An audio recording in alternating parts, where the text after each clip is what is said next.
बिल्कुल पटरी जमती नहीं है। मन कहता है तलाक लेकर हल्का हो जाओ। अंतःकरण कहता है रिश्ता जब जोड़ा ही है तो उसे निभा दो। आप क्या कहते हैं? प्राज्ञ, जो मैच इस जीवन में मैं भी कभी खेला ही नहीं हूँ, उस मैच में तुम मुझे अंपायर बना देने के लिए तैयार हो गए हो। ये जानकर मुझे सुखद आश्चर्य होता है। इसके बावजूद तुम्हारी समाधि बनी रही है। तुम्हारे जीवन में सदाचार टिके रहे। तद हेतु तुमने जो पूछा है उस विषय में इस पत्र में मैं तुम्हें कुछ मार्गदर्शन देना चाहता हूँ। अलबत्ता वह मार्गदर्शन मैं तुम्हें दूं उसके पहले तुम ये दृष्टांत पढ़ लो। अमेरिका के एक शहर में घटी हुई ये घटना। अरबपति एक अमीर अपने नए बंगले में रहने तो गया, पर हुआ ये कि बंगले के प्रांगण में उसने जो लॉन बनाई थी, उस लॉन पर ऐसे जंतु उत्पन्न होने लगे जो जंतु उसे बिल्कुल पसंद नहीं थे। उसने बाजार से ऐसी दवाई मंगवाई कि जिसे जंतुओं पर छिड़कने से तुरंत ही जंतु मर जाए, लेकिन न जाने क्या हुआ, जंतुओं पर उस दवाई का कोई असर नहीं हुआ।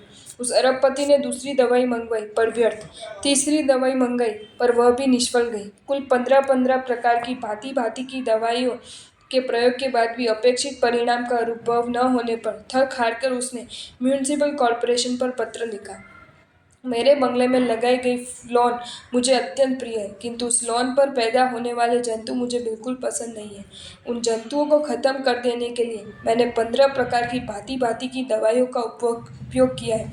उनके नाम मैंने इसके साथ लिखकर भेजे हैं। मैं आपसे विनती करता हूँ कि आप मुझे ऐसी दवाई का नाम लिखकर भेजिए जिससे मैं उन जंतुओं को खत्म कर सकूँ।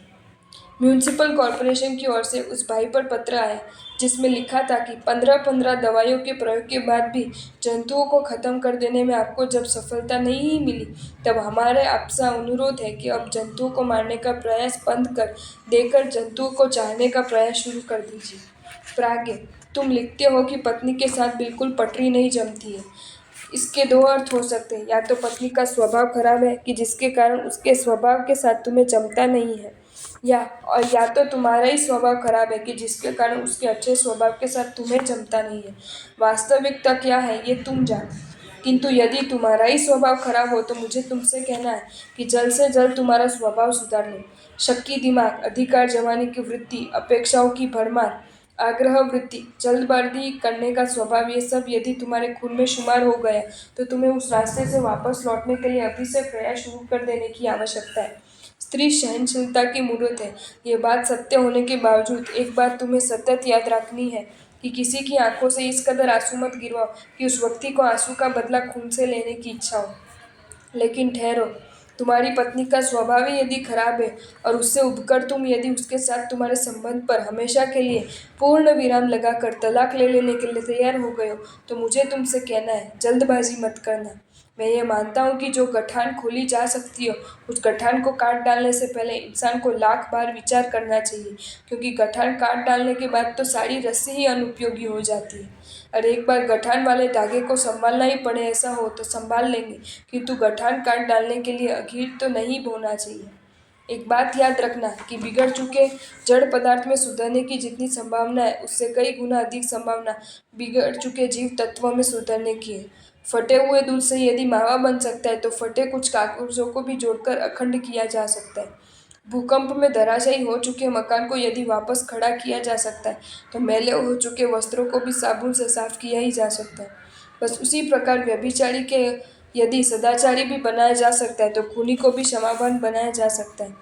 लोभान को यदि उदार भी बनाया जा सकता है तो कठोर वचनी को मधुर वचनी भी बनाया जा सकता है। प्राज्ञ, मुझे लगता है कि पत्नी की विचित्र स्वभाव के कारण तुम्हारे मन में उसके लिए घृणा का भाव ही रम रहा होगा, और घृणा भाव की एक विशेषता ये है कि मन में उसका जितना इजाफा होता है उतनी सकारात्मक सोच कम होती जाती है।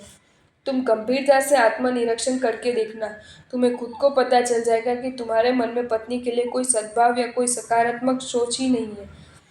उसके साथ बोलचाल में अथवा उसके साथ तुम्हारे व्यवहार में कई सौजन्यशीलता अथवा आत्मीयता के दर्शन होते ही नहीं है। मेरी बात तुम्हें कितनी स्वीकार्य होगी ये प्रश्न है। इसके बावजूद मैं तुम्हें कहना चाहता हूँ कि रिश्तों की दुनिया में व्यक्ति के लिए हमारे मन में पैदा हो जाने वाले विरोध ही रिश्तों की बुनियाद के लिए बड़े से बड़ा अवरोध बन जाता है। तुम एक काम करो, पत्नी के लिए तुम्हारे मन में स्थिर हो चुकी घृणा को सर्वप्रथम दूर कर दो। उसके स्वभाव को लेकर अथवा बर्ताव को लेकर तुम्हारे मन में गढ़ कर चुकी नकारात्मक सोच से मन को जल्द से जल्द मुक्त कर लो। बिना संवाद का संबंध बिना धड़कन के दिल जैसा होता है। इस हकीकत को याद रखकर पत्नी के साथ विवाद में उतरना छोड़ देकर संवाद साधना शुरू कर दो। साबुन और जल के समुचित उपयोग के बाद भी मलिन वस्त्र उज्जवल न हुआ हो ऐसा हुआ है। प्रचंड पुरुषार्थ और तीव्र प्रतिभा के बाद भी विफल व्यक्ति को कामयाबी न मिली हो ऐसा हुआ है। परंतु प्रेम और ऊष्मा के सुंदर सिंचन के बाद भी अपात्र व्यक्ति में पात्रता विकसित न हुई हो ऐसा तो प्राय नहीं हुआ है। शुभकामना व्यक्त करता हूँ तुम्हारे लिए कि लड़की के बर्तन में दूध रखा जा सकता है, लकड़ी के बर्तन में दूध रखा जा सकता है, पर उस बर्तन को चूल्हे पर चढ़ाने की गलती तो जैसे कतई नहीं की जा सकती, वैसे रिश्ते में भले मनमुटाव पैदा हो गया है, पर वह मनमुटाव संबंध विच्छेद का कारण कतई न बने, इस विषय में तुम सजग ही हो ही जाना।